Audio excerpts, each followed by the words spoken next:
नमस्कार। सनातन विचार श्रृंखला में आपका स्वागत है। यह एक कथा है जहां मामा और भांजे ने एक महिला के फेर में आके एक दूसरे को ही श्राप दे दिया। ये कथा महाभारत के शांति पर्व के अंतर्गत आती है। कथा इस प्रकार से है। महर्षि नारद के एक भांजे थे, उनका नाम था पर्वत। तो एक बार मामा नारद और भांजे पर्वत स्वर्ग लोक से मृत्यु लोक यानी मनुष्य लोक में घूमने के लिए आते हैं, पृथ्वी पर घूमने के लिए आते हैं। मनुष्य लोक यानी पृथ्वी पर आते ही उन दोनों ने बड़ी प्रसन्नता के साथ प्रेम पूर्वक यह शर्त रखी कि दोनों ही के मन में जो भी शुभ या अशुभ विचार आएंगे वे तुरंत एक दूसरे को बता देंगे। दोनों ही इस शर्त पर तैयार हो गए और घूमते घूमते वे एक धार्मिक राजा जिसका नाम सृंजय था उसके यहाँ पहुँचे। और मामा नारद और भांजे पर्वत ने राजा सृंजय के यहाँ कुछ दिन रहने की इच्छा प्रकट की। राजा सृंजय ने अपने आप को भाग्यशाली माना और बोला, हे महर्षियों, यह मेरी एक कन्या है, इसका नाम सुकुमारी है। यह परम सुंदरी, दर्शनीय, निर्दोष अंगों वाली, शील और सदाचार से संपन्न है। मेरी कन्या आज से आप दोनों की सेवा करेगी। उस कन्या का नाम सुकुमारी तो था ही, वह दोनों महर्षियों की खूब सेवा करती। उस सुकुमारी कन्या को देख देखकर महर्षि नारद के हृदय में काम भाव का संचार हो गया।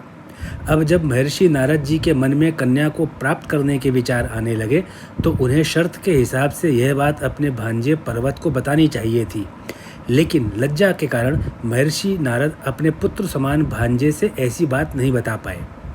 परंतु भांजे पर्वत ने अपनी तपस्या के बल से यह बात जान ली कि उनके मामा महर्षि नारद काम वेदना से पीड़ित है। तो भांजे पर्वत ने अपने मामा महर्षि को, जो नारद जी हैं, उनको श्राप दे दिया। भांजे पर्वत ने श्राप दिया कि यह सुकुमारी आपकी पत्नी तो अवश्य होगी, परंतु विवाह के बाद जैसे जैसे मंत्र पढ़े जाएंगे आपका मुख वानर के समान दिखने लगेगा। जब भांजे ने श्राप दिया तो मामा, जो कि नारद जी थे, उनको भी क्रोध आ गया। उन्होंने भी पर्वत को श्राप दे दिया, तू अब कभी भी स्वर्गलोक नहीं जा सकेगा, इसी पृथ्वी पर ही सदा सदा के लिए रहेगा। इस प्रकार दोनों मामा और भांजे ने एक दूसरे को श्राप दे दिया।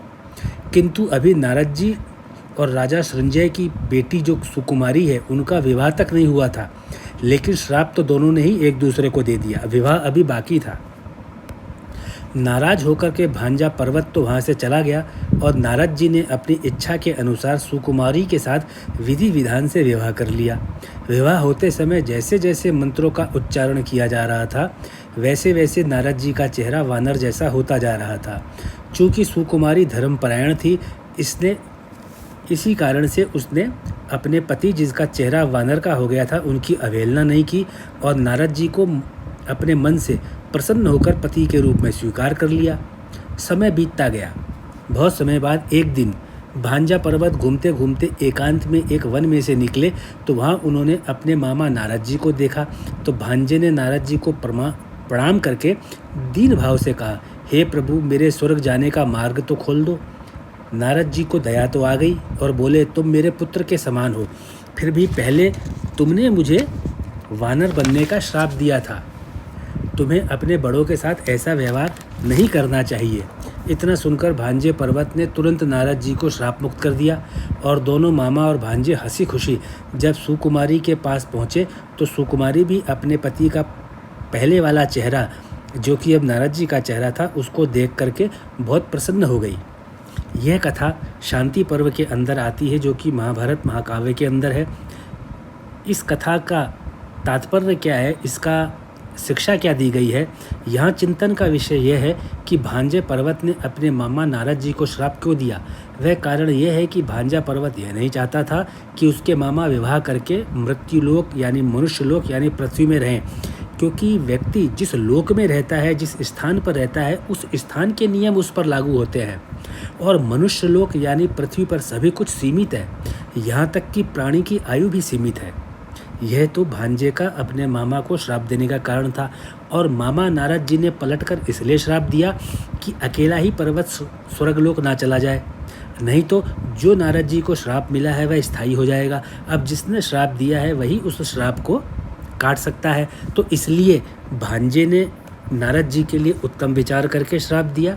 और नारद जी ने भी उत्तम विचार करके दोनों को श्राप दिया, लेकिन दोनों ही मामा और भांजे ने एक दूसरे को जो श्राप दिया वह एक महिला के पीछे था, जिसमें महिला का कोई दोष नहीं था।